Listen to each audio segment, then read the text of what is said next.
Hello and welcome to Camp for You campsite near Wrocław in southwestern Poland.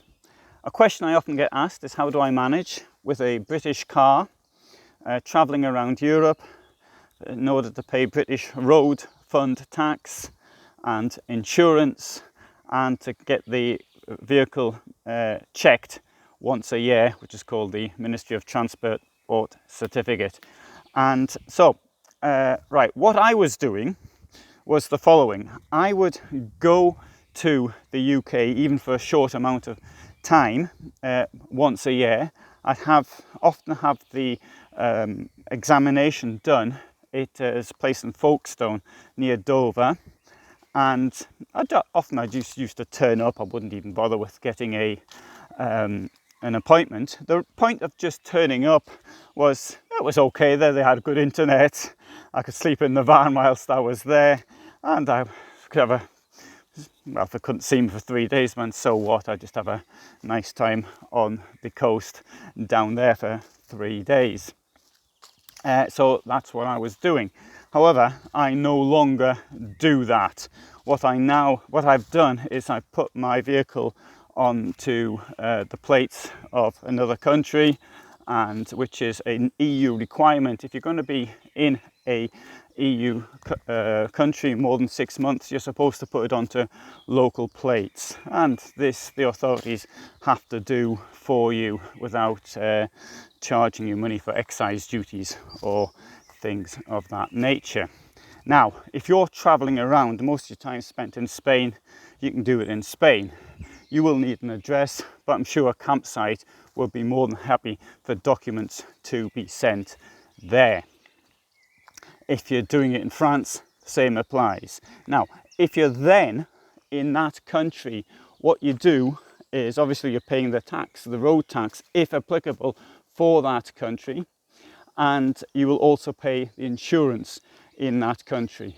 Now, this could work out considerably cheaper than actually doing it in the UK, and certainly is if you think of the cost of just going backwards and forwards to by ferry. I mean, you're looking at £100 at least just doing that. And when I say at least, if you actually book via DS, isn't it? The ferry company, the one I always use, then that's relatively cheap. If you're using the Channel Tunnel, unless you've got some Tesco vouchers or something, it costs a fortune. Anyway, so that's that. I find actually doing it this way, it's actually, for me, it works out far cheaper, because if I normally when I go to the UK, I know I fly there and then see my family, or if I've got any other business to conduct, that's the way I do it. And I rent a car. That works out for me to be far cheaper. If I want a car, even if I'm going to London, then I don't even bother with a car. So that's how I do it. So it's not a lot of help to most people. But now, as the current status with Brexit is as far as registering vehicles in other European Union countries, I don't know. I think as long until the end of the transition period, I think it still can be done. I don't know.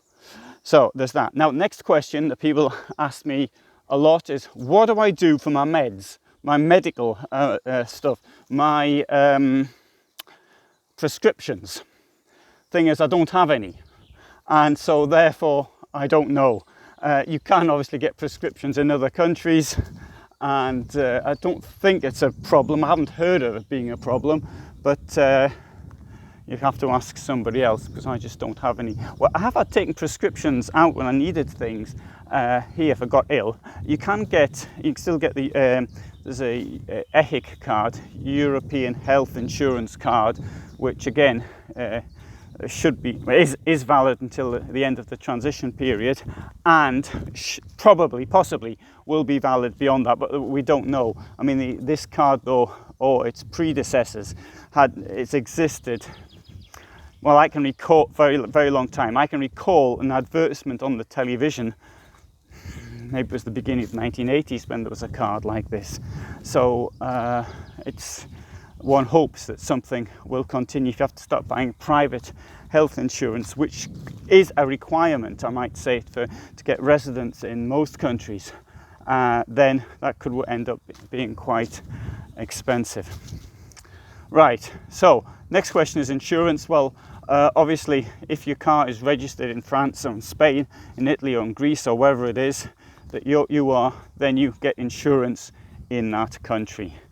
Does it work out cheaper in the UK?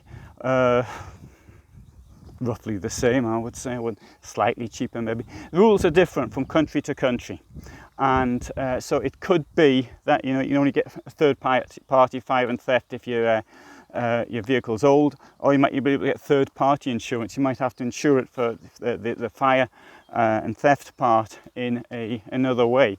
So I can't answer that because each country is different. Right, so it's a common question. Thanks for watching.